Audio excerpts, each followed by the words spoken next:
하나님의 말씀은 갈라디아서 2장 11절로 17절입니다.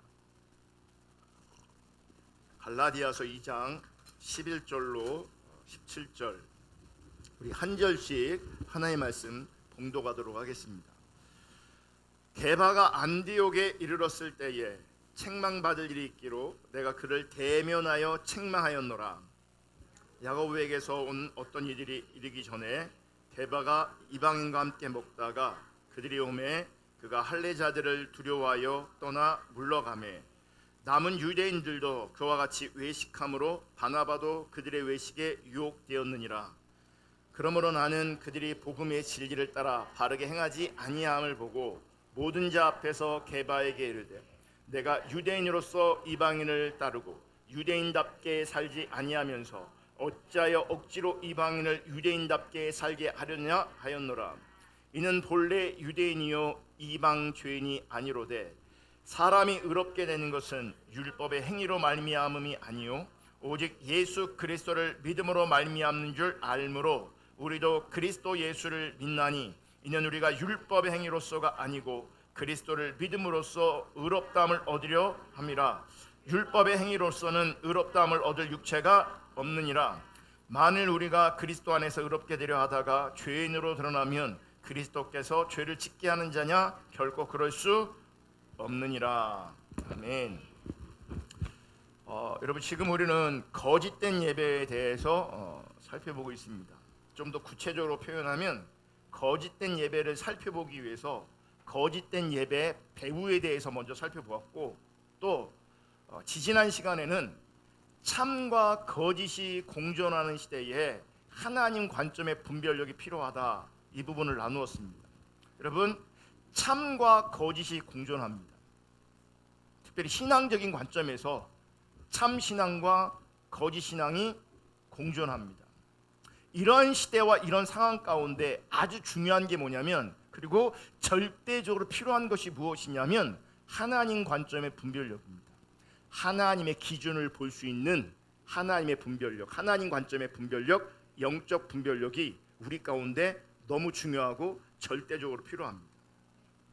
그리고 이 참된 신앙의 관점에서 하나님 중립적인 삶이 참된 신앙이다. 반대로 자기 중심적인 삶이 타락이다 라고 하는 부분들을 지난 시간까지 살펴봤습니다. 오늘은 좀 더 구체적으로 들어가서 자기 중심적인 신앙생활, 즉 거짓 신앙책에서 나온 율법주의에 대해서 살펴보려고 합니다. 여러분, 자기 중심적인 삶에는 신앙에 대한 왜곡된 이해가 발생합니다.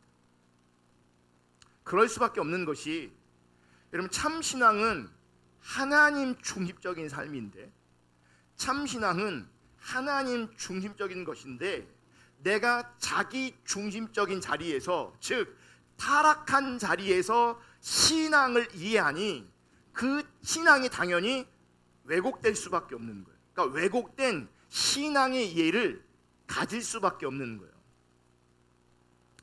그래서 우리가 아무리 힘쓰고 애써도 자기 중심적인 자리에 있으면 신앙이 왜곡됩니다. 왜곡된 신앙의 이해를 가지게 됩니다. 그리고 자기 중심적인 자리에 있으면 아무리 바르게 가르쳐도, 아무리 바르게 선포해도 듣는 사람이 자기 중심적인 자리에 있기 때문에 그대로 받아들이지 않습니다. 그대로 이해하지 못합니다.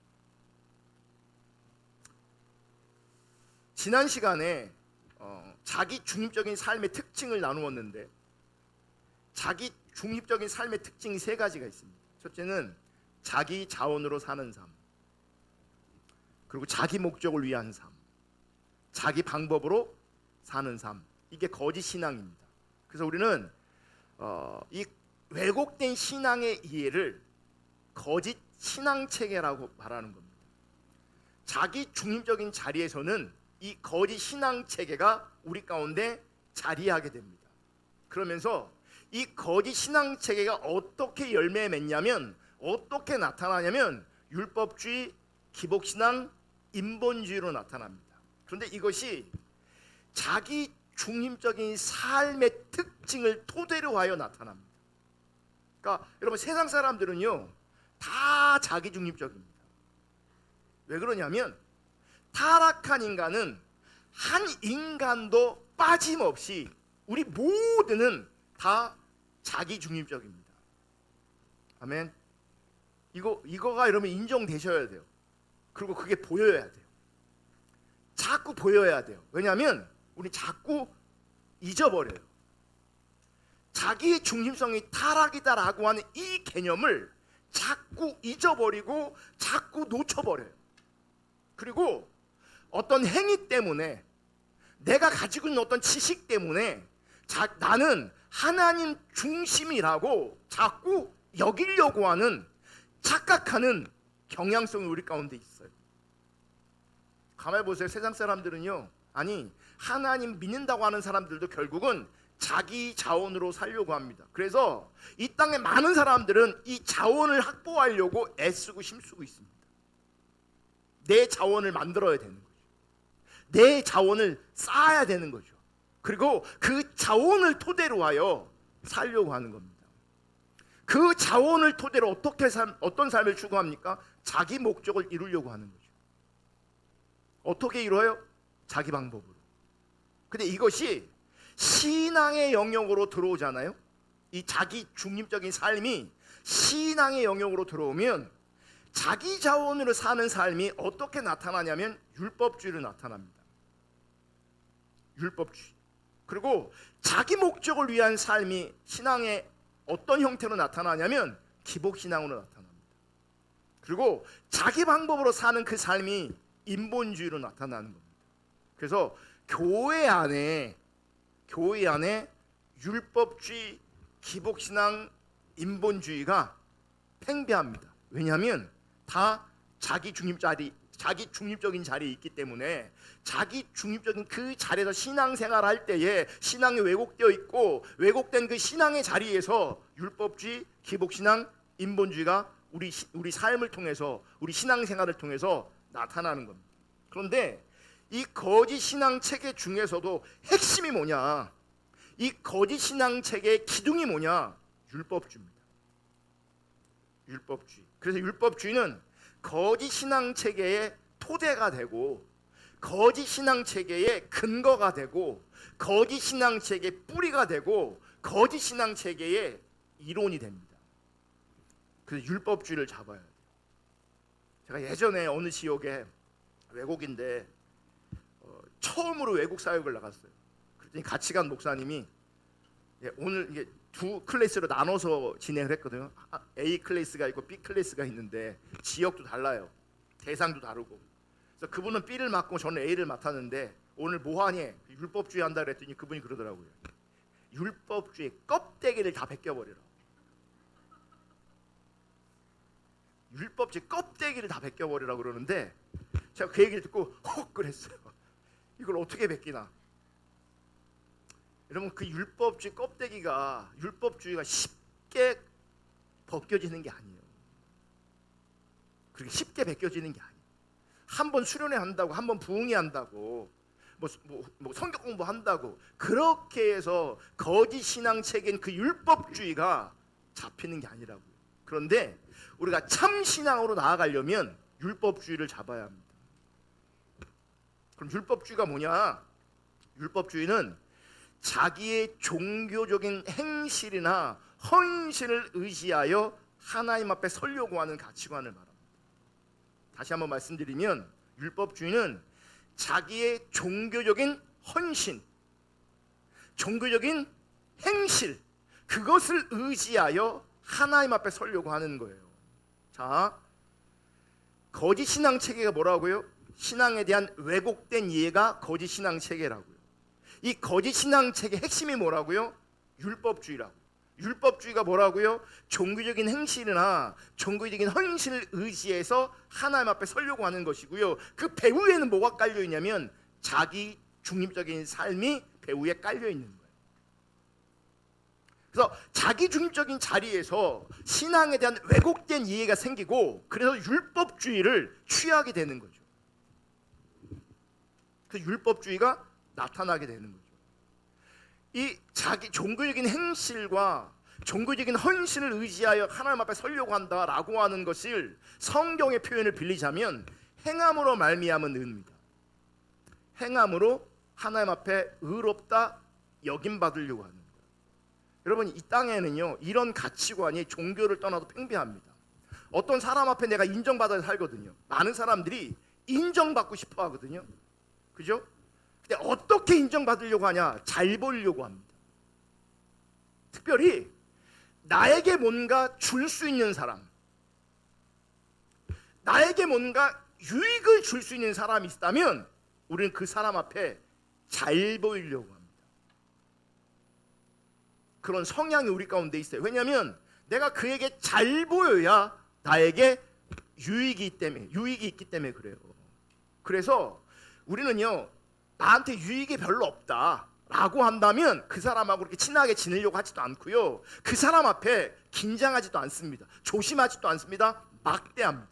그래서 우리는 누구를 함부로 여기느냐, 누구를 쉽게 여기냐, 뭐 뜯어먹을 게 없을 때 쉽게 여기고 막 합니다. 나에게 유익이 없을 때 함부로 여깁니다. 근데 나에게 돈을 준다든지 나에게 어떤 유익을 준다든지 하면 그 사람 앞에 잘 보이려고 합니다. 그래서 여러분, 사업하시는 분이나 장사하시는 분들은 알 거예요. 그래서 이런 말 있잖아요. 손님은 왕이다. 왜 그래요? 거기서 돈이 나오니까 그런 거예요. 내가 그 사람을 사랑해서 그러는 게 아니에요. 손님 오셨어요. 네, 손님 막 그러잖아요. 어떻게 해드릴까요? 막 그러잖아요. 웃고 막 그러잖아요. 친절하게 대하고 막 그러잖아요. 예, 그죠? 왜 그래요? 왜 그래요? 거기서 돈이 나오니까 그러는 거예요. 돈이 마냥 안 나온다라고 하면 내가 그럴 이유가 없어요. 하나님 앞에 하나님으로부터 뭔가 얻어낼 게 있을 때, 그분이 나를 도와주셔야 될 때 잘 보여야 되는 거죠. 뭘로요? 행위로, 행실로, 우리들의 헌신으로. 그래서 하나님께로부터 뭔가 얻어내려고 하는 거죠. 그래서 하나님 앞에 인정받으려고 하는 그 자기 의를 가지고 하나님께 나아가는 거예요. 그 자기 의가, 그 거룩한 행실이, 헌신이 뭐가 되는 거예요? 자기 의가 되는 거죠. 그게 자기 자원이 되는 거예요. 그래서 하나님 앞에 의롭게 나아가 인정받고 싶은 거죠. 그래서 더 나아가 자기의 목적을 이루고 싶은 거죠. 여러분, 우리가 율법주의를 살펴보면서 가장 먼저 살펴봐야 하는 것이 무엇이냐면 율법주의는 가치관이라는 거예요. 율법주의는 가치관이에요. 그래서 여러분, 율법주의는 우리가 어떤 행동을 하느냐 혹은 행동을 하지 않느냐 이런 문제가 아니에요. 율법주의는 그 행동을 하는 배후에 있는 가치관을 말하는 거예요. 그래서 여러분, 하나님 관점의 분별력이 얼마나 중요한지 제가 이번에 율법주의를 설명하면서 하나님 관점의 분별력, 영적 분별력이 얼마나 중요한지 자주 언급하게 될 겁니다. 왜요? 율법주의는 행동으로 분별되는 게 아니라, 행위로 분별되는 게 아니라 가치관으로 분별되는 거예요. 그러니까 어떤 행동의 배후를 봐야 되는 거예요. 근데 그 배후가 잘 안 보이잖아요. 나도 속아요. 나도 그 배후와 그 가치관을 주목하여 보지 않으면 나 스스로도 행위를 보기 때문에 그 행위를 근거로 하여 나는 의로운 존재, 착한 존재, 괜찮은 존재가 되는 거예요.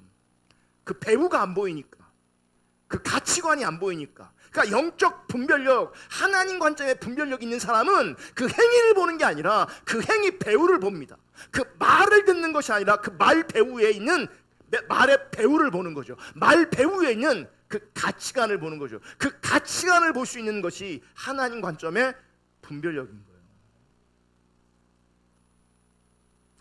그러므로 똑같은 행동을 하면서도 어떤 사람에게는 참신앙의 자리에서 그 행동이 나오고, 어떤 사람은 율법주의, 거짓신앙의 자리에서 그 행동이 나오는 거예요. 그러니까 행동과 모양은 똑같은데 배후와 가치관은 분명하게 달라질 수 있는 거예요. 하나는 참신앙이고 하나는 거짓신앙인 거예요. 하나는 배후에 하나님이 계신 거고, 하나는 배후에 뭐가 있는 거예요? 세상과 사단이 있는 거예요. 우리가 지난주 살펴본 것처럼. 여러분, 자기 중심적인 삶을 만만하게 여기시면 안 돼요. 배후에 사단이 있다고. 배후에 사단이 있어요. 기억하시나요? 네. 지금 이제 거짓 신앙을 다루다 보니까 베드로가 오늘도 등장하고 지난주에 등장했는데, 지난주는 예수님이 사단아 물러가라 그랬거든요. 오늘은 바울이 베드로한테 너 그러면 안 돼라고 욕합니다. 근데 지난주에 예수님 뭐라 그래요? 사단아 물러가라 그래요. 왜요? 사람의 일을 생각하고 있기 때문에. 자기가 말하고 있는 것이, 자기가 말하고 있는 것의 배후에 사단이 있음을 본인이 몰라요. 누가 알아요? 예수님이 아세요. 그래서 내 행위만 보시면 안 돼요. 행위만 보시면 안 돼요. 자, 이 좋은 예가 오늘 함께 읽었던 갈라디아서 2장 11절부터 17절입니다. 한번 다시 읽으면 시간이 많이 가서 읽으려고 했다가 제가 안 읽고 핵심적인 구절로 하나만 먼저 읽을게요. 핵심적인 구절, 갈라디 2장 16절 좀 찾아줘요. 16절 다 같이 읽습니다. 시작.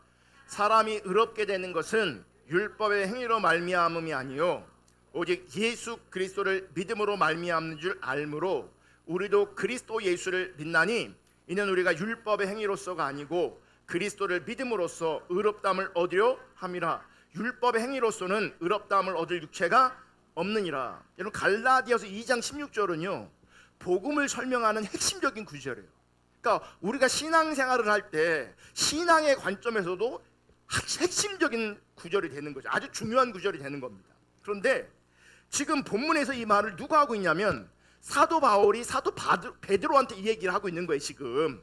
예? 그러면 우리는 본문을 읽었기 때문에 문맥에 어떤 분이 이 말이 나왔는가를 알 수 있지만, 그 문맥을 모르면, 그리고 이 갈라 2장 16절만 보면 이게 무슨 말인지, 왜 이런 말을 했는지 우리가 이해하지 못할 수 있거든요. 어떤 배후에서 이 말이 나왔는지 요거만 보면요 사도 바울과 또 사도 베드로가 신앙에 대해서, 바른 신앙의 교리에 대해서 서로 토론한 것처럼 보일 수 있어요. 근데 그거 아니잖아요. 그죠? 지금 본문을 보면 분위기 굉장히 싸합니다. 분위기 굉장히 험악합니다. 지금 왜 험악해요? 지금 바울은 민망하게도요 여러 사람들 앞에서 베드로를 책망하고 꾸짖고 있어요. 꾸짖고 있어요. 저는 이게 쉽지 않다라는 마음이 드는 게 뭐냐면, 봐요. 제가 누군가를 강단에서 개인적으로 어떤 사람을 크게 책망했어요. 그러면 아니 자기를 책망한 것도 아닌데 다른 사람이 시험 들 수 있어요. 실제로 그런 경우 많아요. 이해가 돼요? 실제로 그런 경우 많아요. 제가 그런 경험이 실제로 너무 많아요, 사실. 시험이 들어있어. 그 가만히 들어보면 자기한테 뭐라고 한 게 아니라 누구한테 뭐라고 했다는 거예요. 뭐라고 했다는 거예요. 근데 지금 보면 분명히 이 자리에, 그러면 그런 관점에서 보면요 그런 관점이 없으니 그냥 넘어가는 것 같지만, 실제 우리 안에서 이런 상황이 벌어진다고 한다면요 누군가는 굉장히 마음이 불편할 정도로요 지금 사도 바울은 베드로를 대놓고 공개적으로 책망하고 있어요. 대놓고. 그러니까 어떤 상황 속에서는 하나님 그런 것도 허용하시는 걸 볼 수 있어요. 중요한 건 이거예요. 지금 하나님이 일하시는 거냐, 하나님이 일하시는 거, 그걸 봐야 되는 거죠. 그게 개인에게 향해 있든 모든 사람에게 향해 있든 이게 하나님께서 일하시는 거냐, 하나님께서 말씀하시는 거, 그걸 봐야 되는 거죠. 근데 자기 중적인 자리에 있으면 그 하나님을 보려고 하는 것이 아니라, 이 상황의 배후에 하나님이 있음을 보는 게 아니라 그 상황만 보이니까 시험 드는 거죠. 시험 드는 거예요. 어쨌든 지금 상황은 굉장히 험악하다, 굉장히 싸하다, 굉장히 민망하다. 그러면 왜 이런 싸한 분위기, 민망한 분위기가 만들어졌는가? 사도 베드로가 행함으로 말미암는 의, 다시 말하면 율법주의를 가르쳤기 때문에 그런 거냐? 그거 아니죠. 그거 아니에요. 베드로는요 율법주의를 가르친 적이 한 번도 없어요. 여러분 성경에서 특별히 신약에서 믿음으로 말미암은 의에 대해서 가장 먼저 깨닫고 전한 사람이 누구냐면 베드로예요. 베드로예요. 그러니까 잘못 가르쳤기 때문에 책망을 받으면 이해가 되지만 상황적으로 지금 뭐야? 밥 먹는 자리란 말이에요. 뭐 잘못 가리키고 뭐 표현을 잘못 쓰고 그런 게 아니라. 그럼 뭐가 문제인가? 왜 사도 바울이 대놓고 그 많은 사람들 앞에서 사도 베드로를 책망했는가? 뭐예요? 식탁에서 이방인들과 밥 먹고 있었어요. 그런데 예루살렘에서 사람들이 옵니다. 그때 유대인들이 올 때에 유대인들이 왔을 때 베드로는 지금 생각한 게 아니에요. 일부러 그런 게 아니에요. 본능적으로 자리를 들고 자리를 옮겼어요. 이방인들과 같은 같은 밥상에서 밥을 먹고 있다가 예루살렘에서 유대인이 오니까 자기도 모르게 지팡이 들고 일어나서 다른 데로 옮겼다고요. 유대인들이 있는 그 식탁으로 옮겼다고요. 이것 때문에 지금 사도 바울이 베드로를 책망하고 있는 거예요. 단순한 뭐예요? 밥상 들고 식판 들고 옮겼는데. 오늘 이따 우리가 밥 먹을 건데요. 맛있는 밥이 준비되어 있어요. 근데 우리 식탁이 있잖아요. 쭉 나열되어 있는데 제가 있는 자리는 주로 남성 동지들하고 먹어요. 여성 동지들이 안 와요. 그러니까 주로 이제 맨날 똑같은 사람하고 먹어요. 우리는 사람이 안 바뀌어. 그럼 먹는데 어느 날 갑자기 제가 같이 그분들하고 먹고 있는데 밥 먹고 열심히 먹고 있는데 손님이 엘리베이터 띵 열리더니 문이 딱 열리대요. 누가 오고 있는 거예요. 그걸 보자마자 내가 일어나자마자 옆 테이블로 옮겨버렸어. 이거 죄진 거 아니잖아요. 얼마든지 그럴 수 있는 거잖아요. 이것 때문에 지금 사도 바울이 불같이 일어나서 공개적으로 사람을 타박하는 거죠. 책망하고 꾸짖는 거예요. 왜 그러냐? 그 행동의 배후를 본 거예요. 그러니까 사도 바울은 하나님 관점의 분별력이 있었던 거죠. 그 행동 하나를 통해서 하나님의 뜻과 기준에서 벗어난 그 배후에 있는 가치관이 보여진 겁니다. 그리고 그 가치관은 심각한 가치관이었어요. 이 장면을 현대어 성경으로 한번 읽어볼게요. 처음 왔을 때만 해도 그는 누구예요? 베드로죠. 이방인 신자들과 함께 식사하는 것을 아무렇지도 않게 여겼습니다. 그죠? 밥상에 앉아서 같이 밥 먹었어요. 그런데 얼마 후에 야고보의 친구인 유대인 몇 사람이 찾아오자 그는 그들에게 무슨 말을 들을까봐 무서워서 두려워서 이방인들과 식사를 하지 않으려 하였습니다. 그 유대인들은 할례를 받아야 구원을 받을 수 있다고 주장하는 율법주의자들이었기 때문입니다. 그러자 다른 유대인 신자들도 마음은 그렇지 않으면서도 그를 따라 위선적인 행동을 하였습니다. 심지어 바나바까지도 그 행동에 휘말려 들어갔습니다. 그 당시 유대인 교회에서 예루살렘 교회는요 유대인 기독교인들이 전부였어요. 그러니까 예루살렘 교회는 이방인들이 한 명도 없었어요. 그런데 사도행전을 보면 그 예루살렘 교회에서 총회가 열리면서 뭘 결정했냐면 믿음으로 말미암은 의를 결정했어요. 그걸 주도한 사람이 누구냐면 베드로고 누구예요? 바울이었어요. 근데 보세요. 이미 믿음으로 말미암은 의가 성경적으로 하나님 관점으로 중요한 진리로 하나님께서 하나님의 기준으로 드러내셨음에도 불구하고요 아직까지 많은 사람들은 유대주의적 관점에서 율법주의적 신앙에서 이제 벗어나지 못하는 그런 상황인 거예요.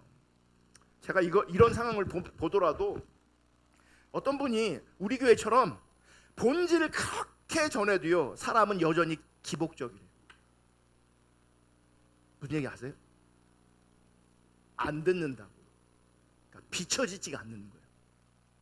안 비춰지는 거예요. 왜 안 비춰지는 줄 아세요?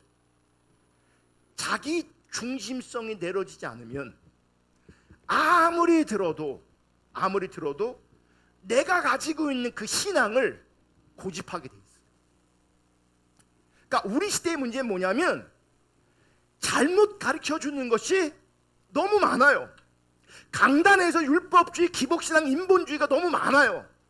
왜 율법주의, 기복신앙, 인본주의를 토대로 해서 메시지를 전하느냐? 사람들이 좋아하거든요.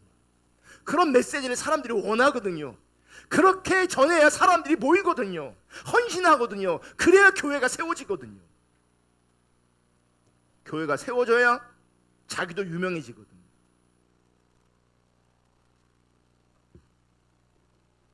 근데 보세요. 이거는 잘못 전파하고 잘못 가리키고 잘못 들었다면 개선의 여지가 없는 거죠. 여러분, 하나님이 특별히 개입하지 않으시면요, 그 안에서 하나님 앞에 자기 중심에서 하나님 중심으로 거짓 신앙에서 참 신앙으로 전환된다는 것은요 정말 쉬운 일이 아니에요.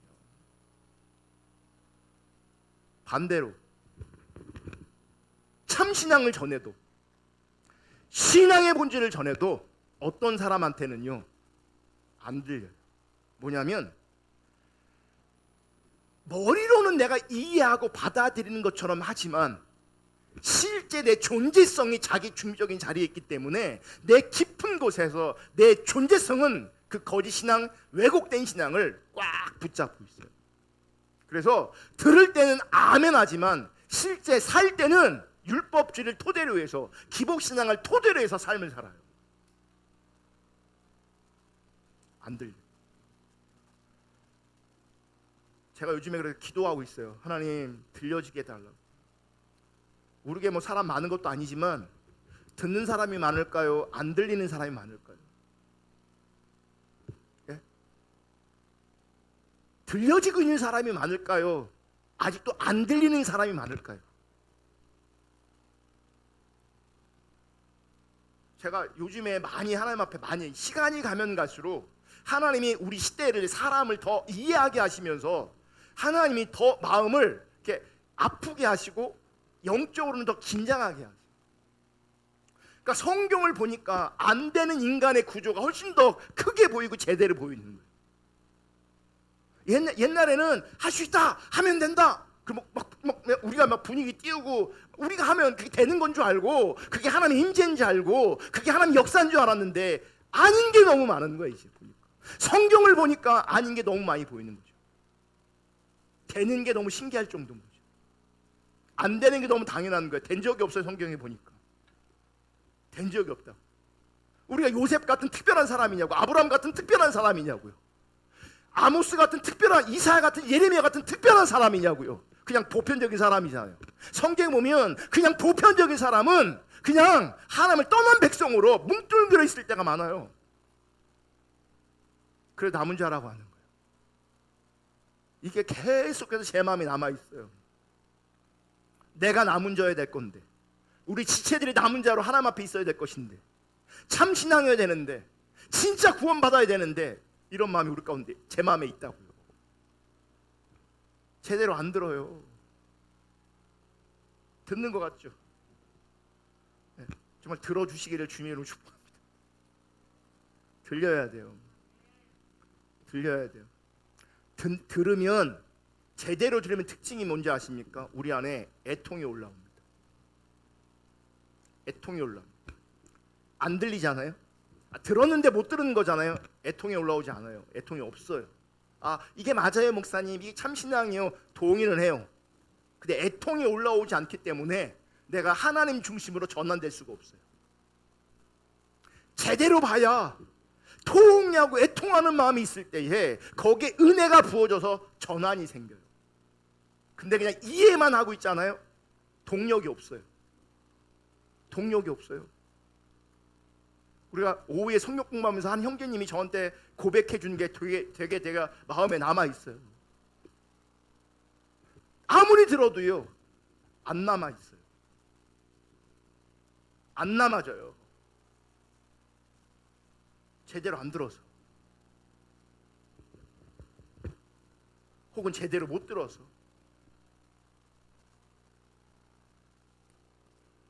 제대로 들을 수 있기를 주님의 이름으로 축복합니다.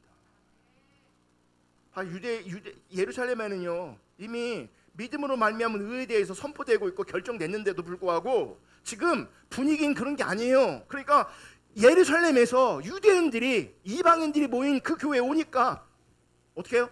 베드로가 갑자기 뭐 하는 거예요? 벌떡 일어나는 거죠. 그러면서 왜 두려워하는가? 왜 지금 긴장하고 있는가? 유대주의적 가치관 때문에 그런 거죠. 아직도 예수는 믿는다고 하지만 율법주의적 가치관 안에서 할례를 주장하는 사람이 있어요. 할례 받아야 구원받는다고. 그중 하나가 또 뭐냐면 이방인들과 한 식탁에서 식사하는 것은 자기를 부정하게 만든다고 여기는 거죠. 그래서 사도 베드로는 예루살렘에서 온 그 유대 기독교인들 눈에 비춰질 자기의 모습과 그 평가 때문에 자기도 모르는 사이에 뭐예요? 금방 일어나서 자리를 옮겨버리는 거예요.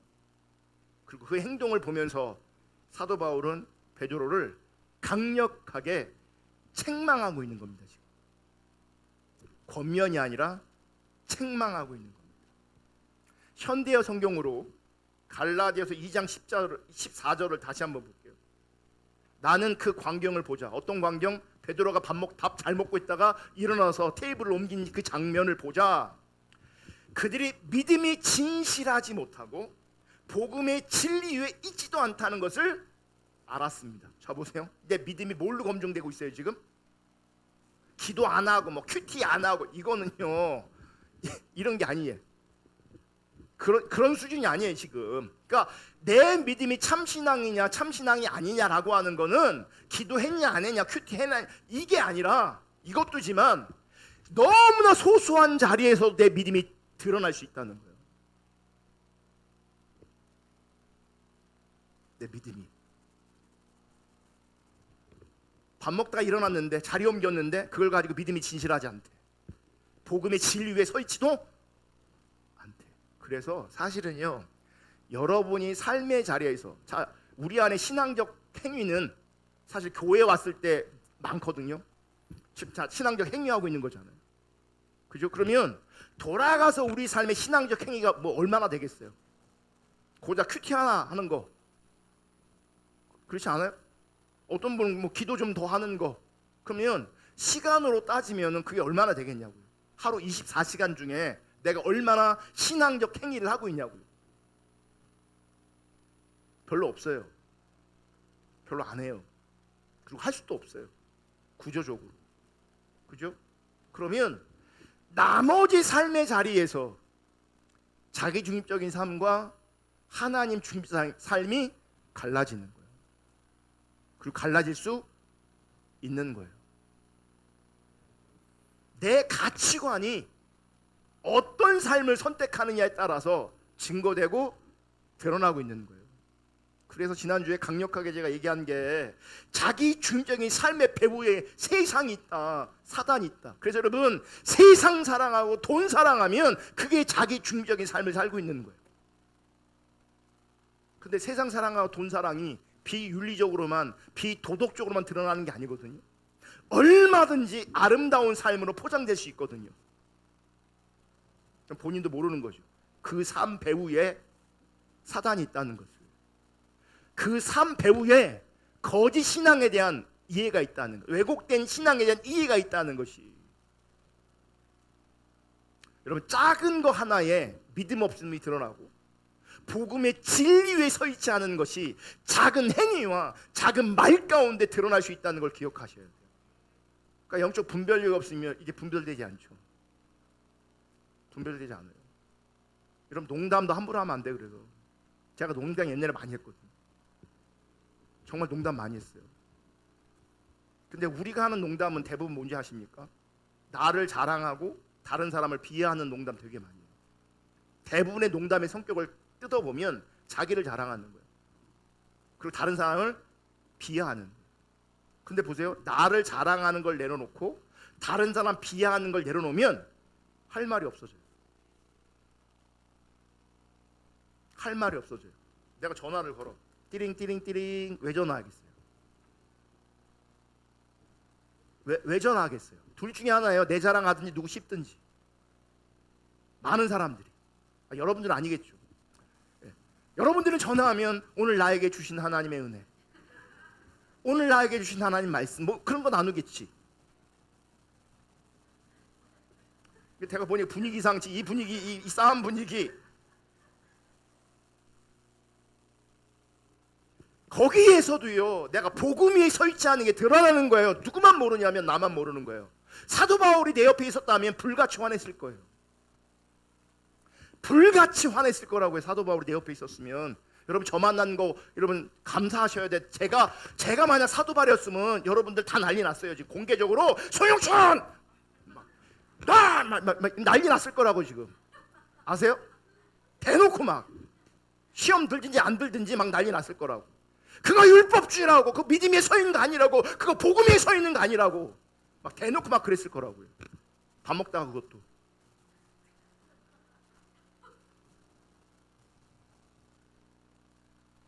그래 정말 영적 분별력이 필요하다니까요. 하나님 관점의 분별력. 볼게요. 그들의 믿음이 진실하지 못하고 복음의 진리에 있지도 않다는 것을 알았습니다. 이게 영적 분별력이에요. 그래서 나는 여러 사람들 앞에서 베드로에게 당신은 원래 유대이면서도 이미 오랫동안 유대교의 율법의 구애를 받지 않고 지내오지 않았소. 그런데 왜 이제 와서 갑자기 이 이방인들에게 율법만을 지키게 하려는 겁니까? 간단하게 말하면 너 유대인인데 유대인처럼 못 살았잖아. 근데 왜 이방인한테 유대인처럼 살려고 하는 거야? 이렇게 얘기하는 거야. 유대인인데 율법 온전히 지킬 수 있어요? 율법으로 의로울 수 있어요? 안 되잖아요. 지도 안 되는 걸로 이방인한테 요구하냐는 거예요. 지도 사실은 율법으로 의롭게 되는 것이 가능하지 않은데 왜 이방인들에게 율법으로 의롭게 됨을 요구하냐는 거예요. 유대인이 유대인처럼 살지 못하면서 이방인에게 왜 유대인처럼 살게 하냐는 거예요. 그럼 어떤 사람이 이런 생각을 가질 수도 있어요. 아, 밥 먹다가 따로 앉으면 그게 잘못된 건가 보다. 그리고 이방인들과 밥 먹으면 잘못된 것보다. 아니면 거꾸로 이방인들과 함께 해야 되는데 밥 먹어야 되는데 자리 들고 일어나서 유대인들과 밥 먹어서 그게 잘못됐나 보다. 그게 아니고요. 베드로는 이방인과 함께 식사할 수도 있고 유대인과도 함께 식사할 수 있어요. 문제는 그 자리를 일어나서 따로 앉은 그 행동의 배후에 그 가치관이 문제라는 거예요. 아멘. 그래서 봐요. 베드로도 순간 이렇게 주님을 떠나버려요. 순간 이렇게 하나님을 떠나버린다고요. 우리의 삶의 자리에 무수히 이런 일들이 일어나고 있다는 걸 기억하셔요.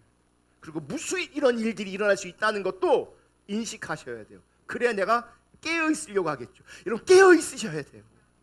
정말 깨어 있으셔야 돼요. 오늘 본문에 나오는 베드로 행동은요, 어떤 종류의 사람들과 식사하면 그게 부정한 것이 되고 어떤 사람들과 식사하면 내가 의로운 존재가 된다, 이게 율법주의 신앙에 대한 왜곡된 이해라는 거죠. 이게 믿음으로 말미암은 의와 하나님의 기준과 상관이 없다는 거예요. 그리고 지금 베드로가 그는 의도하지 않았지만 갑작스럽게 그런 일이 벌어졌지만 그 행동 자체에 가지고 있는 메시지가 있다는 거죠. 그게 행함으로 말미암은 의가 되는 거예요. 그게 그러니까 우리 삶의 자리에 행함으로 말미암은 의가 얼마나 많은지 몰라요. 행함으로 내가 거룩한 존재가 되고 행함으로 말미암아 나는 지금 신앙생활 잘하고 있다고 생각해요. 많은 걸 정말 잘할 수 있어요, 모양으로는. 근데 그 배후에 사단이 있을 수 있다고요. 그 배후가 율법주의일 수 있다고요. 만약 율법주의를 하면 아무런 의미가 없어요. 그 믿음이 아니라고, 복음 위에 선 것이 아니라고요.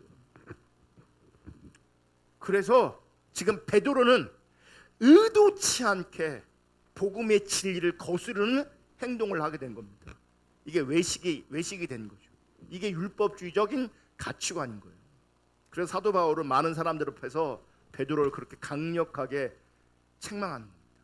여러분, 성경은요, 하나님이 의도를 가지고 하나님의 감동으로 하나님의 역사하심으로 말하면 성경이 우리 가운데 주어진 거잖아요. 그죠? 그러면 이 사건이 성경에 기록된 것은 하나님이 의도적으로 그렇게 하신 거예요. 근데 뭐래요? 베드로 입장에서는요, 이게 얼마나 창피한 일이에요.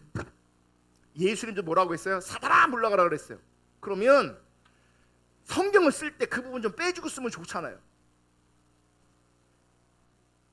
그잖아요. 베드로의 체면이 있는데 좀 빼주면 좋잖아요. 안 빼줘. 정확하게 써놨어. 예수님이 그를 향해서 사단아 물러가라 그랬다고. 오늘도 굉장히 창피한 거잖아요. 그러면 바울이 이 갈라디아서를 쓸 때 이건 좀 빼놓고 써도 되잖아요. 그죠? 그런데 하나님이 쓰게 하신 거죠. 성경 안에 두게 하신 거예요. 그래서 지구가 망하지 않는 한, 예수님이 재림하지 않는 한 이 사건이 사람들에게 전파되게 돼 있어요. 읽혀지게 돼 있어요. 그러니까 한 인간은 지금 뭐예요? 창피하고, 한 인간은 믿음 없는 사람으로 전락해 버렸어요. 그것을 감수하면서까지 하나님은 이 사건을 성경에 기록하고 계셨단 말이죠. 이거를 통해서 율법주의적 가치관을 하나님께서 우리 가운데 드러내시는 거예요.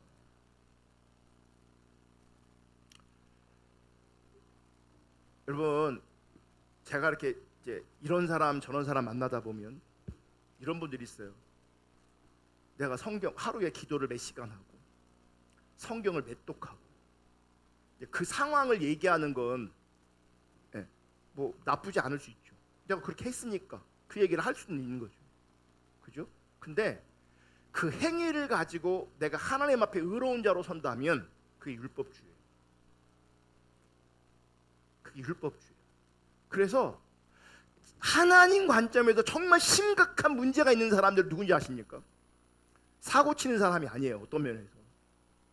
누구냐면 성경 많이 읽고 기도 많이 해서 자기가 하나님 앞에 의로운 자로 서 있는 것, 이게 훨씬 더 심각한 거예요. 근데 곳곳에 널려 있어요. 그런 가치관이. 성경 읽고 큐티하고 성경을 쓰고 이런 거 좋아요. 훈련 차원에서 해야 된다고 저는 생각해요. 저도 그런 부분 늦게 깨달아갖고 저도 이제 미숙한지라 행함을 강조하면은 율법주의가 되는 줄 알고 율법주의로 되는 줄 알고요, 강조를 안 했어. 강요를 안 하는 거지. 기도해야 된다고, 성경 읽어야 된다고, 뭐. 그래서 우리 그 하루 1년에 1동, 뭐 옛날에 그런 거 없었어요. 그러니까 행위가 잘못하면 우리를 율법주의로 빠지게 한다는 그런 생각이, 그런 강박이 있었던 거죠. 그래서 강요를 안 했어요. 문제는 뭔지 아세요? 강요를 안 하니까 더 하네. 그래서 훈련의 과정에서는 필요하다. 그러면서 하면서 율법주의를 빼야지. 아무것도 안 하면 참신앙이냐? 그렇지 않아요.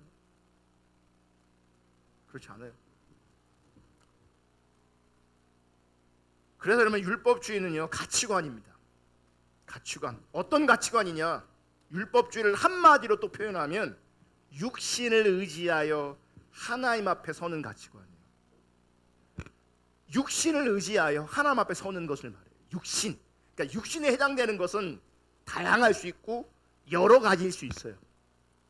중요한 것은 믿음으로 하나님 앞에 서는 게 아니라 그 육신적인 어떤 것을 가지고 하나님 앞에 서려고 하는 것, 그게 뭔지 아세요? 그게 율법주의. 그러니까 뭔가 있어, 손에 쥐어야 되는 거예요. 하나님 앞에 나가면 믿음으로 나가면 되는데 그게 뭔지를 몰라요. 왜냐면 관계되어 있지 않으니까. 그러니까 뭔가 손에 쥐고 있어야 되는 거예요. 이게 기도든 헌신이든 구제든 말씀이든 뭐든 뭔가 쥐고 있어야 돼. 그걸 가지고 하나님께 나아가려고 해. 그리고 그걸 가지고 사람들 앞에 인정받고 칭찬받기를 원해. 그걸 가지고. 여러분, 내가 뭔가를 할 때 진짜 섬기는 거냐, 아니면 그 일을 통하여 내가 인정받고 싶은 욕구가 있는 거냐, 분별하셔요. 많은 사람이, 다 그런 건 아니지, 많은 경우요, 그 속에 어떤 행위 속에 인정받으려고 하는 욕구가 있어요. 네. 그럼 어떻게 해야 돼요? 하지 말아야 됩니까? 아니죠. 옛날에 제가 그렇게 강하게 얘기했어요. 그럴 바에는 하지 마십시오. 하지 말라고. 그럴 바에는. 옛날에 그렇게 가르쳤어요. 강하게 막. 저도 영적 분별력이 없어서. 아니에요. 하지 말란 얘기가 아니라 그 속에는 하나님 기뻐하지 않으시는 그 자기 중심성과 육신을 의지하는 그 가치관을 제거해야 되는 거예요. 그것을 얘를 하지 말라는 게 아니라 당연히 해야죠. 당연히 기도해야. 여러분, 당연히 뭐예요? 말씀 안에 있으셔야 돼요. 아멘. 그러니까 신앙의 본질을 추구한다고 하면서 기도도 안 해, 성경 큐티도 안 해, 적어도 큐티도 안 해. 그게 무슨 신앙의 본질이에요? 그게 무슨 신앙의 본질이냐? 되고 안 되는 건 두 번째 문제고, 은혜가 있냐 은혜가 없냐 그건 두 번째 문제예요. 나는 은혜가 필요하잖아요. 주님과 함께 살아야 되잖아요. 그러니 주님을 찾는 시간이 있어야 되는 거잖아요. 그 주님을 찾는 그 시간이 잘 되든 잘 안 되든 그게 중요한 게 아니에요. 그 시간에 내가 주님 앞에 있는 게 중요한 거예요. 애들이 우리 학교를 보내요? 어떻게 보내요? 자, 공부 오늘 잘 되냐 안 되냐, 잘 될 거 같냐 안 될 거 같냐 물어보고 보냅니까? 갔다 와서 물어봤어요. 오늘 공부 잘 됐니? 안 됐어요. 그럼 내일 가지 마. 그래요? 그렇게 안 하잖아요. 그러니까 육신적으로 우리는 너무 상식적인 것인데도 영적으로는 그 상식도 무너진 경우가 너무 많아요. 기억하세요. 이 자리에 여러분 큐티도 안 한다, 기도도 안 한다, 적어도 신앙의 본질은 아니라고요. 그 예수 믿는 거 아니라고요. 그럼 왜 안 되고 왜 못할까? 자기 중적인 삶을 사는 거죠. 그 안에 세상이 가득한 거죠. 딴 생각이 가득한 거죠. 그래서 안 되는 겁니다. 그래서 힘든 겁니다. 신앙의 본질이 주님 사랑하는 거잖아요. 여러분, 주님 사랑하면 하나님께서 원하시는 것을 기꺼이 내가 수용하게 돼 있고, 하나님 정말 사랑하면 하나님 기뻐하지 않는 것들을 기꺼이 버리게 돼 있어요. 그러려고 몸부림치게 돼 있고, 그러기 위해서 하나님의 은혜를 구하게 돼 있어요. 아멘. 근데 거짓 신앙은, 율법주의는 자기의 육신을 의지하여 하나님 앞에 나아가 인정받으려고 해요. 제가 사실은 지금 더 전해야 되거든요. 근데 전하면 지금 되게 애매하게 돼 있어요. 시간이 이제 안 전하면 사실 저는 굉장히 지금 찝찝해요. 여기서 멈추려고 하자니 좀 그렇고, 하자니 이 따가운 눈초리. 아바씨, 더 해야 되는데. 요거만 읽고 마칠게. 다음 주도 한번 하겠지만 그 PPT에 사무엘상 2장 12절 나온 게 있어요. 그것만 잠깐 설명하고 다음 주에 또 야후 예배잖아요. 그래서 제가 생각했어요. 야후 예배 가갖고 율법주를 해야 되나? 그건 아닌 것 같아. 하나님께 물어봤는데도 아닌 것 같아. 그죠? 그래서 다음 주는 뭐 다른 거 하겠지만 그 다음 주, 자, 사무엘상 2장에 보면 그 시대가 하나님 떠난 것을 어떻게 표현하고 있냐면 이렇게 표현하고 있어요. 엘리의 아들들은 행실이 나빠 여호와를 알지 못하더라. 여러분, 하나님 떠난 시대에 거짓 신앙이 팽배하게 돼 있고요. 이 거짓 신앙이 팽배하면요, 아까 말한 육신을 의지하여 하나님께 서려고 하는 것이 팽배해지게 돼 있어요. 근데 그런 시대의 특징이 뭐냐면 하나님을 몰라요. 하나님 몰라요. 자, 엘리의 아들들은 행실이 나빠 여호와를 알지 못하더라. 이게 그 타락을 설명하고 있는 거예요. 근데 이거를 세번역은 이렇게 표현해요. 잘 앞에 이제 나와 있어요. 엘리의 아들들은 행실이 나빴다. 그들은 주님을 무시했다. 자, 알지 못하면 어떤 일이 벌어지는지 아십니까? 무시한다는 건 뭐예요? 신경 쓰지 않는다는 거예요. 여러분 삶의 자리에 하나님 그분을 신경 쓰지 않는다면, 하나님 그분을 인식하지 않는다면 여러분은 무시하고 있는 거고, 왜 하나님 그분을 무시할까? 몰라서 그래요. 하나님 몰라서 그래요. 하나님을 알면 그분을 무시할 수가 없어요. 하나님은요, 우리가 무시할 수 있는 대상이 아니에요. 근데 우리가 하나님을 너무 몰라서 의도하지 않은 그 자리에서 많은 시간 하나님 무시하고 있어요. 하나님 없이 살고 있어요. 나의 삶에 여러분 그게 비춰지면 좋겠어요. 내가 하나님 모르고 있구나, 내가 하나님 무시하고 있구나, 이게 비춰지면 어떻게 내 심령이 그냥 가만히 있을 수 있겠어요? 문제가 많은 나를 보면 어떻게 가만히 있을 수 있겠냐고요. 애통해야지. 이거를 쉬운 성경은 이렇게 표현해요.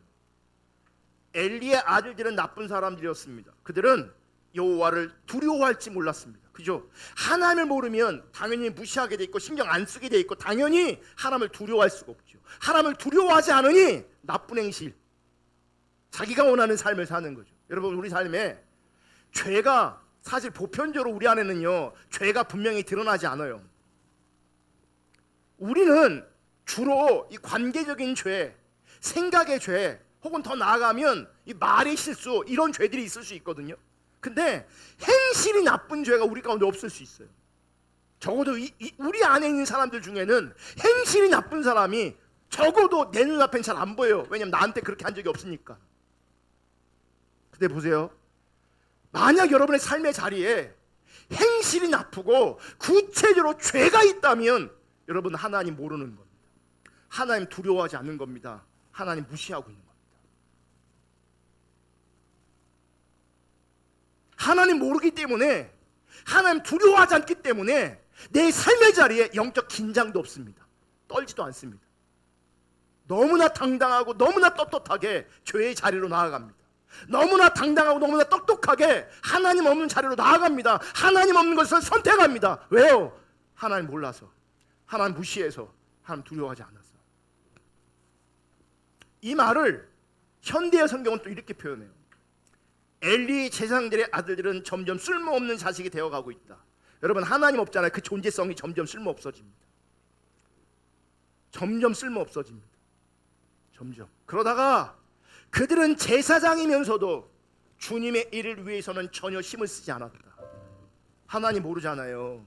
하나님 무시하잖아요. 하나님 두려워하지 않잖아요. 그러면 내 인생과 나의 삶의 자리에 하나님의 일에 힘쓰지 않습니다. 주님의 일에 힘쓰지 않습니다. 어디에 힘쓰겠어요? 자기 일에 힘쓰죠. 자기 일에 힘쓰는 그 자리에, 자기 주인적인 자리에 죄도 연결되는 거예요. 죄까지 더 나아가서 한 단계가 무너지면 그 다음 단계가 무너지고 더 다음 단계가 무너져요. 여러분, 누가 주의 일에 힘쓰냐? 하나님 아는 사람인 거예요. 하나님 아는 사람이 주의 일에 힘써요. 왜요? 그분을 알고 그분을 사랑하니까. 주의 일에 관심이 없어. 주님 모르는 거라고요. 주님 모른다고요. 주님 모르면 점점점 쓸모없어진다고요. 쓸모없어져요. 하나님 앞에서. 하나님은요, 정말 믿음으로 말미암아 주 앞에 있기를 원하세요. 근데 믿음으로 우리 어떻게 있어요? 나를 봐야 돼요. 내가 얼마나 죄인인가, 얼마나 상한 자인가를 알아야, 사실 나에는 의의가 하나도 없는 존재인 것을 알아야 믿음으로만 주님 앞에 나아갈 수 있고, 십자가의 공로만 의지하여 주님께 나아갈 수 있는데, 믿음으로 십자가의 공로만을 의지하여 우리는 매 순간마다 주님께 나아가야 돼요. 그렇게 주님께 나아가지 않으면 우리가 오늘 베드로의 실수가 나의 실수가 돼요. 영적 분별력을 가지지 않으면, 하나님 관점의 분별력을 가지지 않으면 오늘 베드로의 실수가 나의 실수가 된다. 여러분, 적어도 베드로는요, 하나님 뜻과 나라를 위해 큰 실수 한 번 해서 성경에 또 기록돼 있어. 근데 보세요, 우리의 실수가 기록된다면요, 성경 66권 갖고 부족해. 대표로 다 써놓은 거예요, 한 사람의 실수를. 근데 우리는 이 실수를 너무 반복하고 있다는 걸 기억하셔야 돼요. 매일 반복하고 있다는 것도 기억하셔요. 그래서 우리가 주님께 돌아와야 돼요. 거짓 신앙이 깨져야 돼요. 율법주의가 깨져야 돼요. 아멘. 육신을 의지하여 하나님 앞에 서려고 하는 것, 이거 깨져야 돼요. 율법주의를 다음 주, 그 다음 주까지 살펴볼 수 있겠는데, 여러분 살펴보면서 힘들 수 있고 부담될 수 있고 불편할 수도 있겠지만, 그럼에도 불구하고 하나님의 뜻과 기준이 우리 가운데 선명하게 비춰져서 애통함으로, 통회함으로, 하나님 찾음으로 말미암아, 하나님의 은혜가 임함으로 말미암아 우리 자기 중립성이 깨지고 거짓 신앙에 깨지고 정말 참 신앙으로 하나님께 나아갈 수 있는 놀라운 은혜가 우리 가운데 있기를 주님의 이름으로 축복합니다. 아멘. 찬양하고 기도하겠습니다.